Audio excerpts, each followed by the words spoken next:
Thiruvananthapuram general ആശുപത്രിയിൽ ശസ്ത്രക്രിയയ്ക്കിടെ guide wire നെഞ്ചിൽ കുടുങ്ങിയ സംഭവത്തിൽ പരാതിക്കാരി സുമയ്യ പ്രതിപക്ഷ നേതാവ് വി ഡി സതീശനെ കണ്ടു. കന്റോൺമെന്റ് ഹൌസിലെത്തിയായിരുന്നു കൂടിക്കാഴ്ച.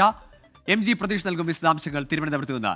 പ്രതീഷ്, 24 പുറത്തു വന്ന ആ യുവതിയുടെ 26-കാരിയുടെ ദൈന്യാവസ്ഥ, അവരുടെ ദുരിതം, അതിന് പിന്നാലെ പോലീസ് ഡോക്ടർ രാജീവിനെതിരെ കേസെടുത്തു. ഇപ്പോൾ ഈ വിഷയത്തിൽ സുമയ്യ പ്രതിപക്ഷ നേതാവിനെ കാണുമ്പോൾ ഏതെങ്കിലും തരത്തിലൊരു അട്ടിമറി ഇതിന്റെ അന്വേഷണവുമായി ബന്ധപ്പെട്ട് അവർ സംശയിക്കുന്നുണ്ടോ? അതല്ല അതിനപ്പുറത്തേക്കൊരു രാഷ്ട്രീയ പിന്തുണ തേടുന്നതിന്റെ സാഹചര്യം എന്താ?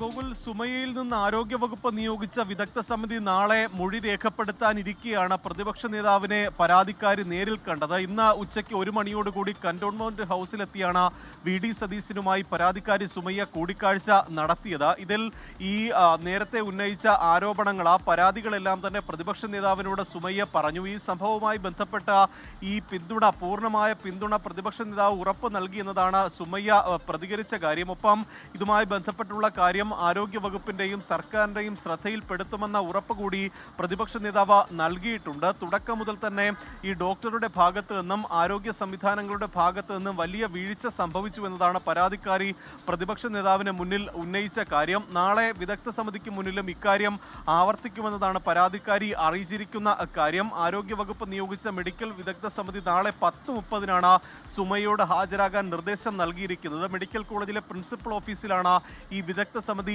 യോഗം ചേരുന്നത്. ആരോഗ്യ വകുപ്പ് ഡയറക്ടറും ഈ യോഗത്തിൽ പങ്കെടുക്കും. ഇതുവരെ സുമയ്യയുടെ ചികിത്സയുമായി ബന്ധപ്പെട്ടുള്ള എല്ലാ രേഖകളും ഹാജരാക്കാനാണ് ഇതിനോടകം തന്നെ നിർദ്ദേശം നൽകിയിരിക്കുന്നത്. അതിനുശേഷമായിരിക്കും വിദഗ്ധ സമിതി അന്തിമ റിപ്പോർട്ട് സമർപ്പിക്കുന്നത്. ഒപ്പം തന്നെ മറ്റൊരു ഭാഗത്തു കൂടി പോലീസിന്റെ അന്വേഷണവും തുടരുകയാണ്. ഗോകുൽ, ശരി പ്രതീക്ഷ. 26-കാരിയായ സുമയ്യയ്ക്ക് ആരോഗ്യ പ്രശ്നങ്ങൾ പരിഹരിക്കാനുള്ള ശസ്ത്രക്രിയയ്ക്ക് ശേഷം ഗുരുതര ആരോഗ്യ പ്രശ്നങ്ങളാണ് വരുത്തിവെച്ചത്. ഈ ശസ്ത്രക്രിയയിലെ പിഴവ്, ഏതായാലും അതിൽ ആരോഗ്യവകുപ്പിന്റെ അന്വേഷണവും പോലീസിന്റെ നടപടികളും ഒക്കെ തുടരുകയാണ്. കോഴിക്കോട്ടെ ഹർഷണിയുടെ അവസ്ഥ സുമയ്യയ്ക്ക് വരാതിരിക്കട്ടെ, നീതി ലഭിക്കട്ടെ. അതിനുവേണ്ടിയുള്ള പോരാട്ടത്തിൽ രാഷ്ട്രീയ പിന്തുണ കൂടി തേടുകയാണ് സുമയ്യ ഈ ഘട്ടത്തിൽ.